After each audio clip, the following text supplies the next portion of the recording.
최순실은 언제부터 박근혜 전 대통령을 업고 한몫 챙기려고 했을까라는 주제입니다. 박근혜 전 대통령하고 최순실 지금 40년 지기인데요.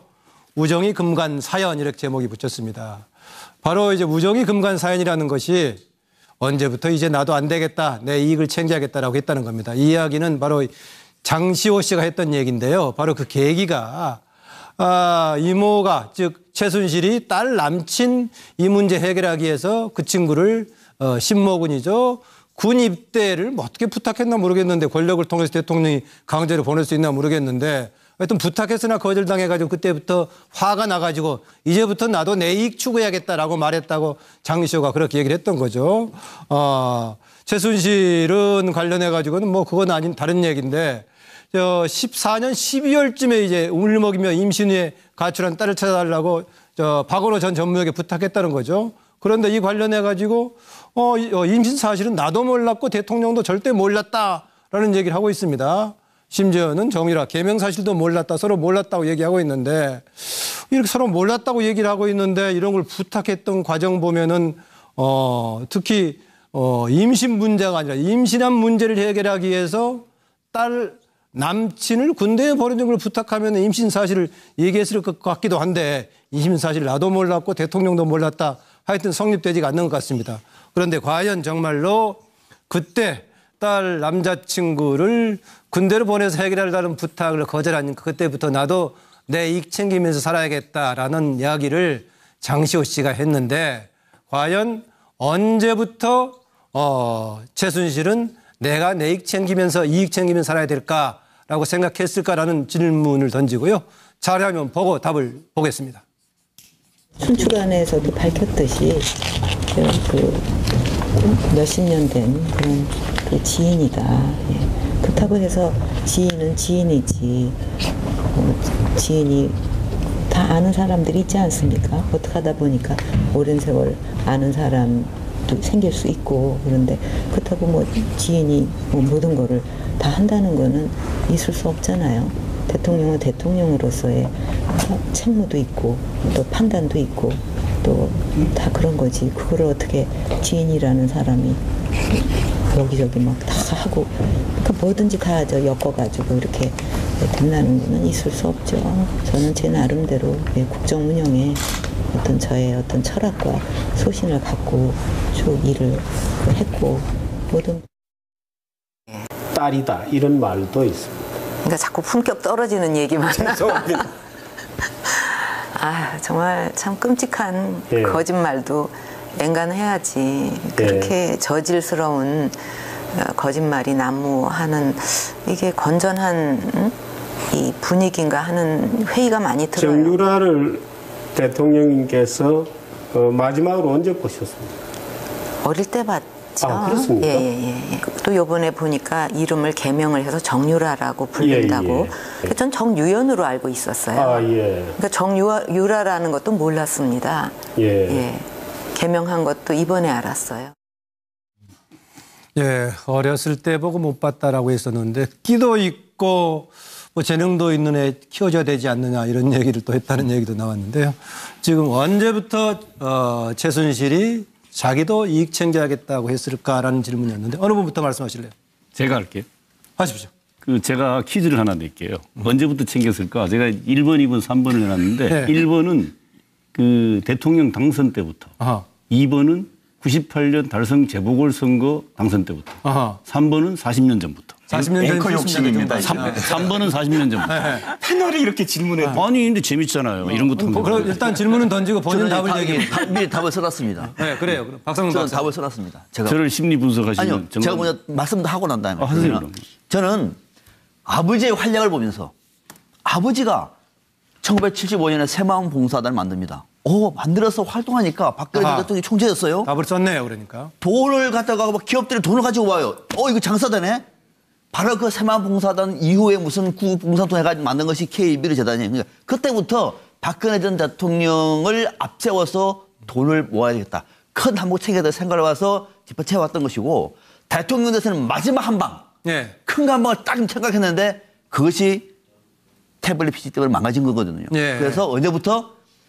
40년? 40년 전. 1975년. 네. 그때부터 마음먹었다. 정답입니다. 제가 동의하고 문제를 낸 사람으로서 제가 정답을 동의하면서 보충 설명 짧게 합니다. 네. 짧게 하세요. 이 왜냐하면은 이 집안의 최순실 씨 집안의 내력입니다. 아버지로부터 물려받은. 그러니까 돈은 정치 권력으로부터 나온다는 이 학습된 걸 가지고 예. 투자를 한 거죠.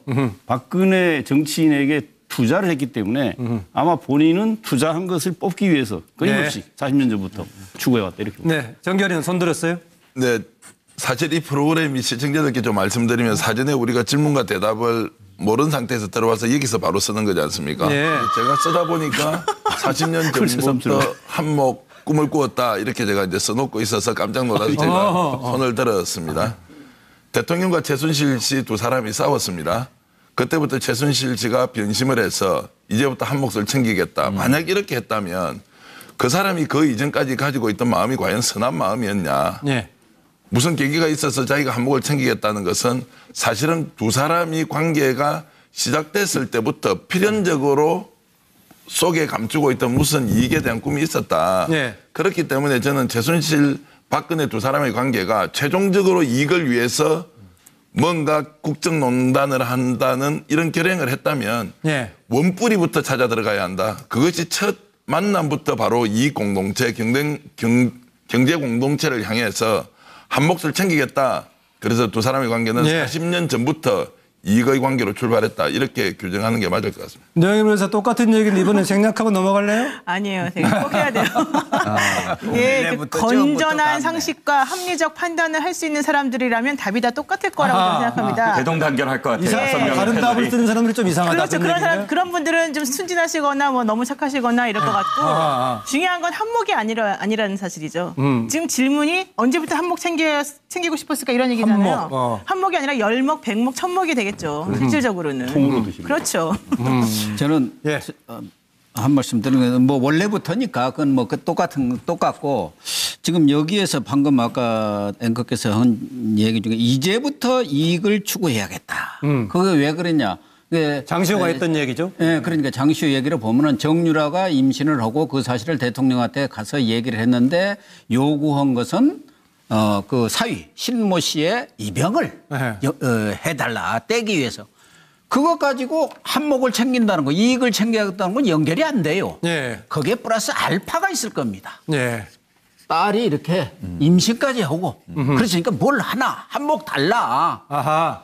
입양하고 이익 챙기는 것은 이 얘기가 안 되잖아요. 그건 오늘분이 뭐 고 교수께서 플러스 알파 추론을 정정하시네요. 예. 거기에 플러스 알파가 있었는데 대통령이 못 온다고 했을 거예요. 아마 그 알파가 상당히 금전적이고 큰 건이 아니었을까. 그러니까 에이 그래 이제 여기다 기대 갖고 안 되겠네. 내가 내 스스로 챙겨야겠다. 네. 직접적으로는 그 얘기가 아닌가 그렇게 생각이 듭니다. 이정부 실장. 예, 6명의 패널이 똑같은 대답을 한다는 건 제작진의 질문이 별로 수준이 낮다는 예. 좀 다른 답변을 하잖아요. 제가.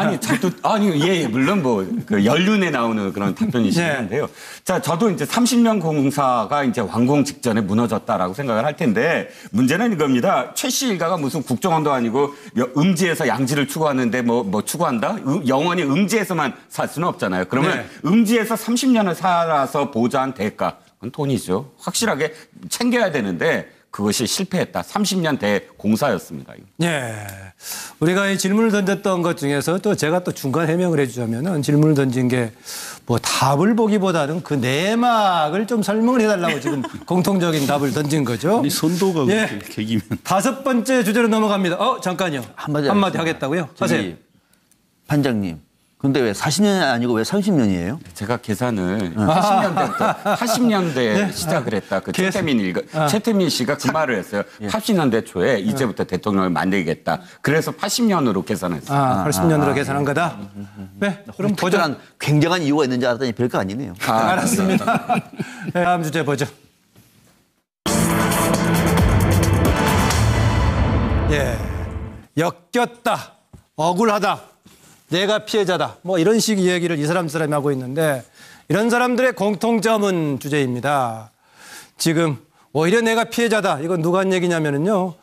우병우 전 민정수석이 이제 법정기일 재판에서 2차 법정기일에서 지금 이제 한 얘기인데요. 지금 여러 가지 계속 나오고 있습니다. 문체부 자천성 인사 개입 혐의, 대통령 업무 보좌한 것뿐이다. 국정농단 의혹 인지에도 여러 가지 인지했는데 하지 않았느냐. 당신 그거 안 했다면 직무유기 아니냐 했는데 비사실 저 알지 못했다, 인지하지 못했다 얘기하고요. 대한체육회 감사준비 지시 혐의했던 것은 확인된 거니까 이것은 민정수석의 적법한 업무다라고 했고, 이석수 특검 직무수행 방해 혐의, 이건 또 사실 비슷하게 나왔죠 이미. 그런데 방해했다기보다는 이의를 제기한 것뿐이다라는 것인데, 이런 지금 이제 우병우 수석을 중심으로 얘기한 건데요. 국정농단 관련자들이 모두 이렇게 이른바 오리밤을 내밀고 있죠. 그중에 뭐 비슷한 얘기입니다마는 박근혜 전 대통령이 썼던 용어 중에서 나도 엮였다고 생각한다, 엮였다라는 표현을 했고요. 그다음에 최순실 씨, 나도 죽을 만큼 억울하다라는 표현을 쓰고 있고요. 기억날 겁니다. 김기춘 전 실장 청문회 등에서 나도 국정개입 몰랐다 계속 얘기를 했습니다. 그중에 한 번 딱 2007년 당내 경선 과정에서 검증 과정에서 나왔던 최순실 이름 등은 그것은 기억이 난다라고 하나만 또 신했던 것 같습니다. 제목 아실 겁니다. 이렇게 지금 관련자들이 왜 이렇게 오리발을 내밀고 있는 것인가 라는 얘기입니다. 이른바 피해자 코스프레 하는 이유는 여기에 대한 질문입니다. 이종근 실장, 이번에 먼저 하실래요? 일단 저는 우병우 민정수석이 네. 내가 피해자다라고 하는 이유에 대해서 그것부터 말씀을 드리면, 사실 그때 이제 국기문란이라고 해서 박 전 대통령이 당시에 아주 화를 대노하지 않았습니까? 그러면서 이제 특별감찰관, 이석수 특별감찰관에 대해서 수사를 하고 그런 어떤 그 상황이 있었는데, 네. 지금 그 점에 대해서 자기가 피해자라는 겁니다. 도리어 그 국기문란은 이석수 특별감찰관이 했다. 그런 의미로 사실 이렇게 이야기하지 않았나 싶습니다. 예, 먼저 의견을 한번 듣고요. 이제 자료 화면까지 보고 나머지 분들은 얘기하시죠. 예, 그렇군요. 준비를 하셨는데, 예. 실은 언제 하셨어요? 최순실 현재도 모릅니다. 현재도 모르신다고요? 예, 언론에서 봤습니다. 진짜 모릅니까? 예. 증인이 민정비서관실에서 일하게 한 것이 증인의 장모가 최순실에게 부탁해서 한 거라는 것을 여러 사람이 증언했는데도 모릅니까? 그렇지 않습니다. 그렇지 않습니까? 예. 존재는 언제 알았습니까? 정윤회 문건 사건 때 정윤회 씨의 부인이다. 뭐 그런 정도로 알고. 그리고도 한 번도 본 적 없으시고요? 본 적 없습니다. 정윤회 문건 사건 때는 정윤회 씨가 청와대 비서관이나 행정관을 통해서 국정에 개입한다. 최순실 없이 정윤회가 있습니까? 두 분이 뭐 부부 사이라는 얘기는 들었습니다. 비서실장 당시에 최순실 씨 관련한 보고를 받은 적이 있습니까? 보고받은 일 없고 알지 못합니다. 만난 일도 없습니다. 통화한 일도 없습니다. 지금 이 시국을 김기춘 비서실장께서 좀 수습을 하는데 관여하고 계시다고 하는 보도가 있는데 어떻게 생각하십니까? 제가 관여하는 거 없습니다. 지금 이 시국에 대해서 한 말씀 부탁드릴게요. 불행한 일입니다. 국가적으로 불행한 일입니다. 보니까 우리가 요새 뭐 세 가지를 다 한 적이 없다. 삼노 얘기가 나오는데 보니까 여기는 마지막 관여한 바가 없다까지 5가지로 나눠서 지금 설명을 하고 있네요. 김기춘 전 실장. 노영희 변호사, 참 염치 없는 당신이 이렇게 썼네요. 네, 이분 참 염치가 없으신데 이 피해자다라고 하는 말이 왜 나왔느냐 하면은요. 그 7월에 그 이석수 특별감찰관이 자신을 감찰하려고 했을 때 직무수행을 방해하지 않았냐 이렇게 얘기했더니 아니다라고 얘기하면서 뭐라고 얘기하냐면은 저는 그냥 그 특감실에서 감찰 착수를 공표한 게 부적절하게 느꼈다. 그리고 휴대용 차량조의 단말기를 사용하는 것도 이상하게 보였기 때문에 지적한 것이다라고 말하면서 오히려 피고인이 감찰관의 특감법 위반 행위의 피해자이다. 그래서 사실관계를 확인해야 되기 때문에 당시 수사 기록을 조금 보고 싶다. 이런 식으로 표현을 하면서 얘기를 했습니다. 근데 이석수 감찰관과 관련돼 있는 부분이 있어서 그때 당시에 박근혜 전 대통령이 우병우 전 수석을 옹호하면서 참 뭐 국기문란이다 이런 식으로까지 말하면서 매도한 적이 한 번 있었었는데 그런 모든 것들을 보면 너무 염치가 없으신 분이 아닌가 이런 생각을 지금 하고 있고요. 오히려 모른다라고 일관적으로 얘기하는 것 자체가 스스로 직무유기를 자인하고 있는 것으로 지금 보입니다. 예, 바로 비슷한 얘기인데 그 옆에서 이재경 교수는 적반하장이라고 썼나요? 네, 그렇습니다. 이 적반하장이라 하면 도둑이 주인한테 몽둥이 드는 걸 두고 하는 말 아닙니까? 예. 전형적인 그 행태를 보여준다고 보는데 또 앞서 그 화면에서 잠깐 나왔습니다만 어디서 많이 듣던 소리를 또 해요. 언론 보고 알았습니다. 아하. 최순실. 그거 아까 조금 전에 그 박모 전 대통령께서 그렇게 얘기하지 않았습니까? 그랬죠. 언론 보고 알았다. 그 비슷하네요. 근데 저분이 특별감찰관실의 감찰을 받는 걸 오히려 특감법이 정한 규정에 따라서 자기가 오히려 피해를 봤다 이렇게 어이없는 주장을 하는 건데 예. 저 사람 저걸 생각해야 돼요. 2016년 7월에요. 예. 작년 7월에 그 한 종편 언론사에서 7월 26일로 저 기억을 합니다. 미르 K재단의 그 안종범 청와대 그 경제 수석이 개입하고 있다고 하는 사실이 이 두 차례에 걸쳐서 보도가 된 바 있습니다. 그때 네. 본인은 민정수석이었어요.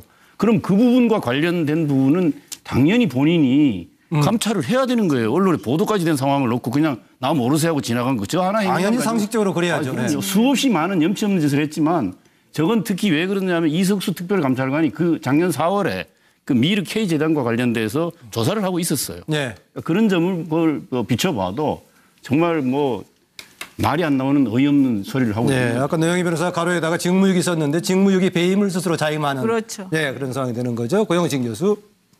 어쨌든 이 국정농단 사태의 모든 책임의 근원은 저는 우병우라고 보고 아하. 그 주장을 뭐 끊임없이 해왔는데 뭐 적반하장도 유분수지했는데 국정농단에 순위 매기면 지금 책임이 1위가 우병우. 제일 이 우병우라고 봅니다. 아하. 우병우가 제 역할을 잘했으면 더군다나 정윤의 문건 사건에 대해서 정말 우병우가 그 사건의 진실 그 문서 유출 쪽으로 프레임을 바꿀 게 아니라 그 사건의 진실만을 그때 좀 파악을 했더라면은 파악을 하고 수사를 했더라면 이런 일이 올 수가 없죠. 그런데 본인이 최순실 씨하고 엮여 있다 보니까 그걸 덮어버리고 그 공로로 수석이 된 거 아닙니까? 민정비서관에서. 어쨌든 그런데. 그럼 나중에 책임을 받지 않게 되면 어떻게 되는 거죠? 그러니까 지금 모든 국민들이 이게 말이 되느냐. 네. 워낙 그래서 제일 책임이 크다고 지금 하셨는데. 별명이 벅부라지가 지금 돼 있는 거 아닙니까? 법을 잘 아니까 그것에 대해서 미리부터 수석에 있을 때부터 이 사건이 분명히 정권이 끝날 이후에 되리라는 걸 알고 거기에 대해서 예방을 착착착 해온 거 아닙니까? 그러니까 모든 그런 수사 과정에서 뭐 자기 우병우 라인이 있어서 봐주는 것도 있지만 본인 스스로 철저히 대비를 해왔다고 봐야죠. 그러니까 빠져나가는데 어쨌든 박근혜 전 대통령도 엮였어요. 최순실도 억울해요. 또 김기춘도 나 국정관계도 없고 최순실도 몰라요. 우병우. 여기는 오히려 내가 피해자면서 자, 박근혜 정권, 모르쇠 정권 정말 진면목을 제대로 보여주고 있구나 하는 생각이 듭니다. 네. 박상병 교수. 네. 박근혜 정부의 국정농단을 보면서 많은 국민들은 뭐 저는 지금도 예는 아닙니다만 이게 나라냐라고 하는 생각 울분을 토했습니다. 자, 다 박근혜 전 대통령이나 최순실이나 그 사람들은 논외를 합시다. 청와대에 민정수석만이라도 제대로 된 사람이 자리를 지켰다면 이렇게 안 되는 거죠. 당연하지 않습니까? 그렇게 막기 위해서 민정수석이라는 자리를 국민의 책임으로 청와대에다가 권력을 집중시켜 놓은 겁니다. 막으라고. 고 교수님 비슷하게 가장 큰 책임이 있다고 보시네요? 가장 큰 책임은 저는 김기춘이고요. 김기춘. 그 위에니까. 그 위에 있으니까. 책임자니까. 비슷하게 두 번째 정도. 그래서 우병우 전 수석의 잘못은 정말로 이거는 역사에 기록될 만한 큰 나쁜 짓인데 내가 피해자다. 이 얘기한 이유는 저는 이렇게 봅니다. 저는 대통령의 지시에 따라서 일을 했을 뿐이에요. 정상적인 업무를 했습니다. 제가 뭘 잘못했나요? 라고 하는 얘기를 내가 오히려 피해자다. 이렇게 항변하고 있는 거죠. 네. 장기환 의원. 제 눈에는 우병우 수석이 뭐 산 사람은 살아야지 죽은 사람은 이미 죽은 거고 이렇게 보이는데 아마 본인은 내가 정말 잘못한 게 없고 법적으로 책임질 일이 없다 이렇게 확고하게 생각하는 것 같습니다. 그런데 정말 나라도 살고 보자 이렇게 이제 생각하면서 본인 때문에 얼마나 억울한 사람들이 많이 희생이 되었고 또 그 희생의 책임자들이 지금 대통령을 비롯해서 감옥 가 있지 않습니까? 그러면 우병우 수석이 서울법대를 나와서 수석 차석을 했던 그 좋은 머리로 본인이 국가의 공복으로서 본인에게는 도덕이란 것이 무엇이며 책임이란 것이 무엇이냐. 좋다. 뭐 뛰어난 법꾸라지로서 빠져나간다. 그러면 최소한 도덕과 책임을 가지고 뭔가 우리 사회에 지식인으로서 또는 많이 배운 사람으로서 남겨줘야 하는데 그걸 송두리째 빼앗아가고 있다. 저 사람이. 그래서 저는 저 사람의 상태가 정말 딴 나라 얘기하고 있는 이런 수준에서 예. 저는 저 사람을 탓할 게 아니라 나 자신을 탓해야 된다. 나도 저런 위치에 가면 언제라도 버꾸라지가 되어서 나 혼자 살려고 발버둥 칠 수 있다. 그래서 저 사람을 통해서 배우는 것은 저 사람을 질타해야 된다는 것이 아니라 나도 저런 사람이 될 수 있다는 경계심을 늘 가져야 되겠다는 그런 생각을 좀. 정재현 의원이 상당히 오늘 교훈적이고 철학적인 얘기를 지금. 근데 이런 마지막에. 게 이제 시청률이 잘 안 나온다는 아니, 뭐 걸 좋습니다. 알면서도 예. 제가 이제 그런 말씀을 드리고 저 사람 욕한다고 해결이 된다는 게 아니고 예. 정말 저런 사람처럼 우리도 언제라도 될 수 있다는 전제로 예. 우리나라를 좀 쳐다봐야 지금 한다, 이런 정재현 의원이 얘기하는 도중에 시청률이 더 잘 나오고 있다는 지금 소식이 전해오고 있습니다. 아이고, 감사합니다. 시청자 여러분 감사합니다. 완장 저쪽으로. 지금 사드 관련 얘기도 한번 다뤄볼까 하면 넘어가죠. 네, 제목이 지금 고의 누락대 여론 호도, 지금 청와대 쪽 주장과 야당에서 비판하는 얘기가 여론 호도 얘기죠. 사드 보고 누락 파문, 청와대 노림수는 무엇일까 포괄적으로 질문을 던지고요. 뭐 여기 추가 설명이 좀 여러 가지 자료가 있습니다만은요. 그동안 논의 과정에서 보면은 고의 누락대 여론 호도 나와 있는데 사드 배치 논의 과정에서 사실상 비밀주의도 문제가 있다는 얘기하고 있습니다. 2015년에 김재원 의원이 사드 문제는 여러 가지 신중히 결정해야 되지만 국회에서 논의할 사항이 아니다. 대통령의 결정 사항이다. 이렇게 얘기를 했었고요. 그다음에 뭐 한때는 이런 것에 관한 2016년 초만 해도 사드 배치 협상주의라는 논의가 나오니까 질문을 했을 때 협의 없다. 또 여러 가지 우리가 요구한 적도 없다 해가 이른바 3노 있지 않았습니까? 그런데 바로 얼마 안 돼가지고 이런 발표가 되게 되는 상황이 생겼는데 그다음에 부지 선정을 또 어떻게 했느냐? 상주 포대가 결정됐을 때 그것도 뭐 이렇게 최적지 보고받은 바 없다 했는데 바로 나중에 바로 결정이 돼버렸고 그래서 이렇게 혹시 비밀주의 이런 문제 아닌가라는 것인데 지금 이제 그동안의 보도를 보면은 발사대가 언제 반입됐느냐 이것도 발표가 된 적이 없는데 최근에 보니까 3월 6일부터 4월 23일까지 전개가 됐다고 얘기하는 것 보니까 결국은 6일 날 반입이 시작된 것이죠. 그런데 이게 알려지니까 그 나중 7일 날이야 이제 보도가 되는 걸 보고 얘기가 했었고요. 역시 배치 알겠지만 이것도 일부 지금 보도가 돼서 알았는데 야전에 지금 이제 막 배치했던 거 아니겠습니까? 과연 한 기가 6기로 한 패키지가 구성이 돼 있다고 하지만 제대로 정말 얼마나가 반입됐고 얼마가 들어왔는가가 제대로 알려진 바가 없었는데 그중에 일부 이제 보도를 돼가지고 왔다가 됐는데 이 문제를 둘러싸고 최근에 이제 의도적인 보고 누락 이런 논란이 되고 있는데 이 문제에 대해서 조금 야당에서 다른 입장도 얘기를 하고 있는데요. 과연 청와대의 노림수는 뭔가 또 야당이 주장하는 일부 야당이 주장하는 그런 배경도 이해할 만한 부분이 있는가에 대한 얘기인데요. 자료 화면 보고 패널들의 의견 듣겠습니다.